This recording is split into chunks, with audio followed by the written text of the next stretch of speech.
সকলোকে আজি আমি এই ফুল ফুলা পুলিখিনিত মাজে সময়ে অলপ সাৰ প্ৰয়োগ কৰিব লাগে তেতিয়া তাৰ ফুলখিনি ধুনীয়াকৈ আহে নহ'লে সাৰ নাথাকিলে ফুলখিনি বৰ ভাল নহয় আৰু গছজোপাৰ গ্ৰথটো ইমান ভাল নহয় আৰু ফুল ফুলাৰ পুলিত বিশেষকৈ আপোনালোকে কি সাৰ প্ৰয়োগ কৰে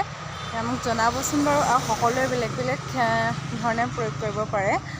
বিশেষকৈ মই ভাৰ্মি কম্প'ষ্ট বোন মিল আৰু DAP ইউজ কৰিব পাৰে সৰিয়হৰ খলি ইউজ কৰি দিব পাৰে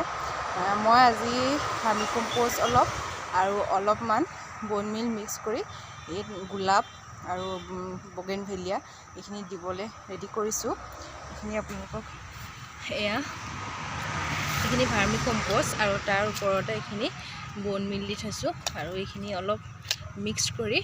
এইখিনি এতিয়া গছৰ গুৰিবোৰ অলপ দি দিম কাৰণ কি হয় এবাৰ ফুলখিনি ফুলি যোৱাৰ পিছত আকৌ এটা নতুন বেটছ আহে এতিয়া এই গোলাপখিনি দুদিনমানৰ আগলৈকে ফুলি আছিলে কিন্তু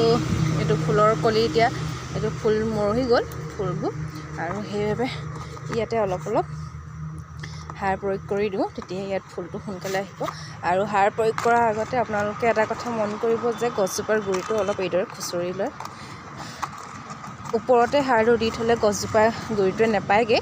সেইবাবে অলপমান এইদৰে এখন খন্তি লৈ বা যিকোনো জোঙা মাৰি চাৰি লৈ এনেকৈ খুচৰি দিব আৰু তাত এনেকৈ এমুঠিমান এইদৰে সাৰ আপোনালোকে চাৰিওকাষে দি দিব আৰু তাৰ ওপৰত অলপমান পানী দি দিব এইজোপা হৈছে গোলাপ আৰু এইখিনি হাইব্ৰিড গোলাপ হয় এইখিনি খুব ধুনীয়া এইটো পিংক কালাৰত ফুলি আছিলে এইখিনি কিন্তু এতিয়া ফুলি শেষ হৈ গ'ল তেনেকৈ বহুতত কলি আহি আছে এইবোৰ কলি আহিছে নতুনকৈ এইবোৰ অৰেঞ্জ কালাৰ আছিলে এইটো অৰেঞ্জ কালাৰ আহিছে এইটো ফুলি মৰি গ'ল এইজোপা হোৱাইট আছিলে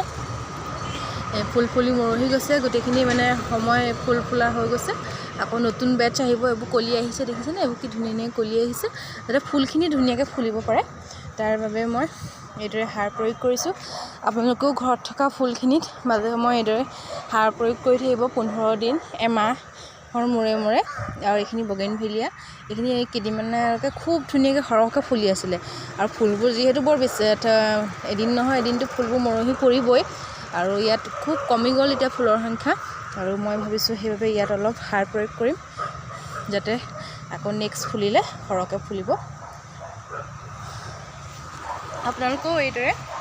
15 দিন এমাহৰ মূৰে আপোনালোকৰ ঘৰত থকা ফুলখিনি যত্ন ল'ব সাৰ দিব তেতিয়া ফুলৰ গ্ৰথটো খুব সুন্দৰকৈ হ'ব